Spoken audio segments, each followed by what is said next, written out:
Hey guys, welcome. So, dito kami sa SNR. Paalis na kasi kami next week, Monday.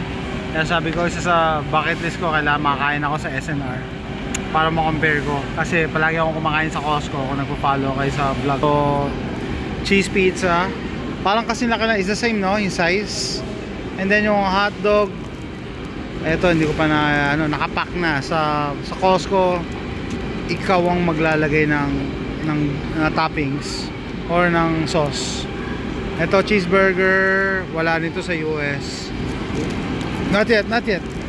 And talaga hindi uso straw sa Pilipinas. Pero may plastic pa din. This is their beef hot dog and this is their cheese pizza slice. It's 95 pesos. So it's less than $2 for a slice.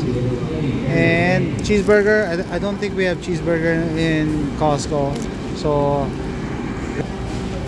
okay, attack. I'm really curious about the hot dog.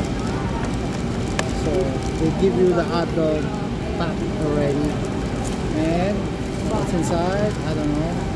Butter. Yeah, hold on. Okay. All beef hot dog. Not the same color as in Costco, right? This is more orangey. American hot dogs has less color. Darker? Has less color. Darker? No, lighter. It's actually lighter. What is this?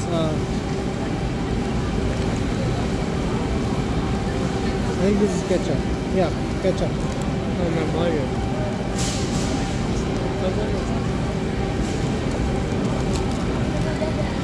There's the ketchup. They don't have mayonnaise. My friend said that mayonnaise is a premium here. Hold on. So let me try the hot dog. The all beef hot dog.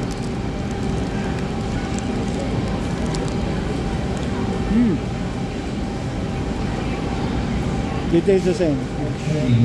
Costco hot dog.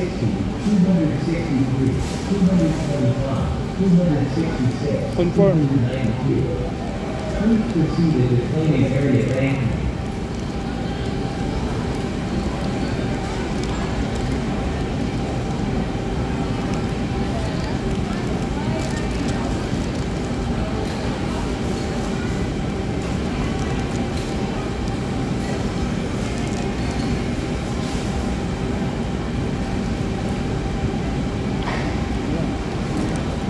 Let me taste the sausage quick.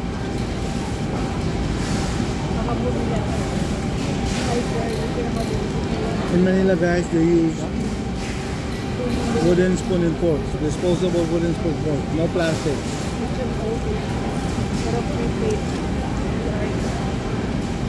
And it can't even cut. It can't cut. This is a joke.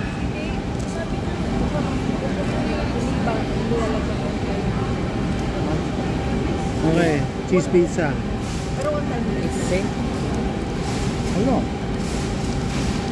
Yeah, it's the same. And it's cheaper here. 95 pesos. $1 is 55 pesos. So less than $2 for a slice of pizza this big.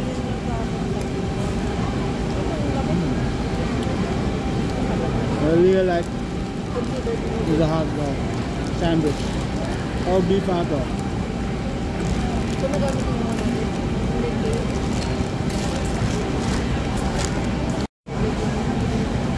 Okay guys, confirmed.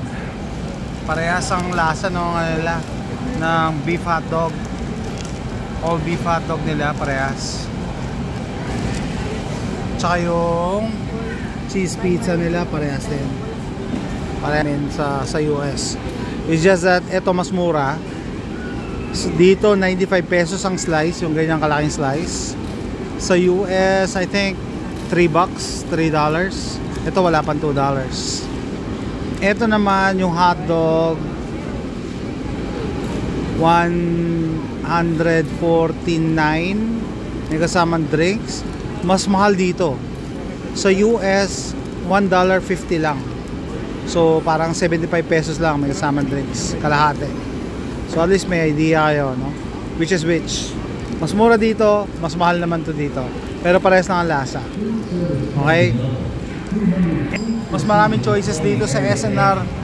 Mukhang masarap yung chicken nila, kaso sold out na daw. So pagkakain kayo sa SNR, syempre yun ang unang hinahanap, chicken. Mukhang masarap. Tsaka mukhang mura kasi 2 pieces, $159. $159 may kasamang rice.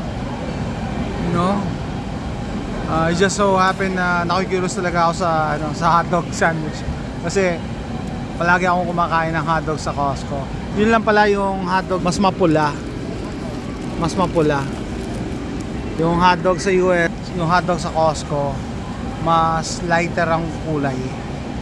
And dito, hindi kayo gumagamit ng plastic. Nakakatawa nga para saan to? Ang hirap humiwa. Ang hirap umiwa. Totoo lang. Yung woke mentality talaga pinasok ng Pilipinas. Ayaw gumamit ng plastic. Parang sinisisi yung plastic sa pagbaha. Pero ang nagkukos niyan yung mga taong pabaya na nagtatapon sa kalsada. I just have to insert that. Okay? Hindi yung plastic. Kasi sa amin, gumagamit kami ng plastic pero nire-recycle naman. Tsaka may garbage segregation. Okay, so from SNR, Quezon City, dito sa E-Road Rodriguez, sa tapat ng, halos tapat ng Jollibee. 1 million na tayo. Kain tayo. Bye.